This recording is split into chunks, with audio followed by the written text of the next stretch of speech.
পুরাকালে বারাণসী রাজ ব্রহ্মদেবের আমলে বোধিসত্ত্ব একবার সিংহরূপে জন্মগ্রহণ করেছিলেন। তিনি হিমালয়ের নিচে কাঞ্চন গুহায় বাস করতেন। একদিন একটি মোষ শিকার করে সেটার মাংসে পেট ভরালেন, তারপর জল পান করে নিজের গুহার দিকে ফিরে চললেন।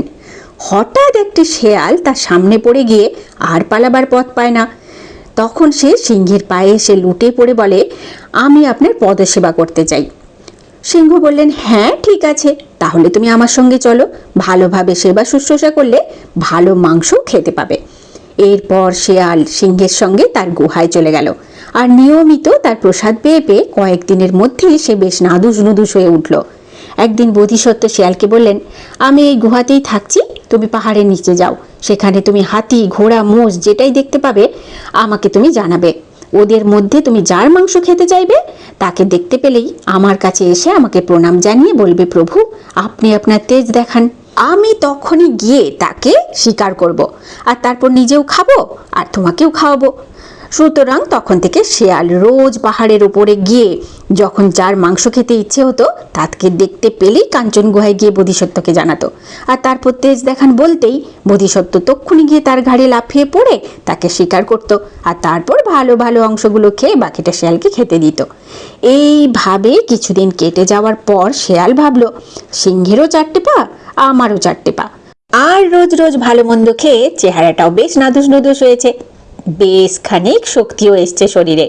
সেই জন্য সে ভাবলো, এবার শিকারের জন্য আমি কেন সিংহের উপর ভরসা করে থাকবো, এবার আমি নিজেই শিকার করব। সে ভাবলো, সিংহ এই যে হাতি শিকার করে তা তো কেবল ওই তেজ দেখান এই মন্ত্রের জোরেই। এই ভেবে সে সিংহের কাছে গিয়ে বলল, মহারাজ আপনার কাছে আমার একটা অনুরোধ আছে, এবার থেকে আমি নিজেই হাতি শিকার করব। আপনি কাঞ্চন গুহায় যেখানে থাকেন আমি সেখানেই থাকবো। আপনি পাহাড়ের ওপরে গিয়ে হাতি দেখতে পেলেই আমাকে এসে বলবেন, তেজ দেখান। আশা করছি নিশ্চয়ই আপনি এই বিষয়ে কৃপণতা করবেন না, এরপর আমি ঠিকই হাতি শিকার করে ফেলবো।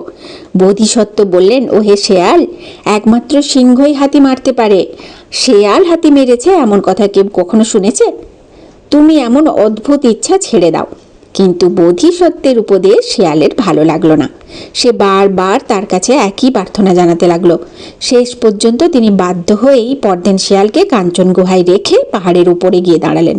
তারপর একটি পাগল হাতি দেখতে পেয়ে কাঞ্চন গুহায় ফিরে এসে তেজ দেখান বললেন। অমনি শেয়াল লাফ দিয়ে গুহা থেকে বেরিয়ে সিংহের মতো 3বার হাঁক ছেড়ে আমি ঠিক হাতির মাথার উপরে গিয়েই পড়বো এই ভেবে লাফ দিল।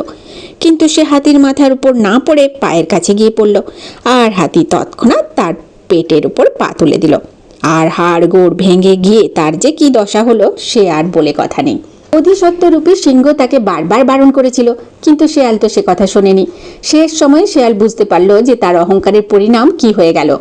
নিজের ক্ষমতা কতটা না বুঝে যারা এরকম অহংকার করে তাদের পরিণাম কিন্তু এরকমই ভয়ঙ্কর হয়।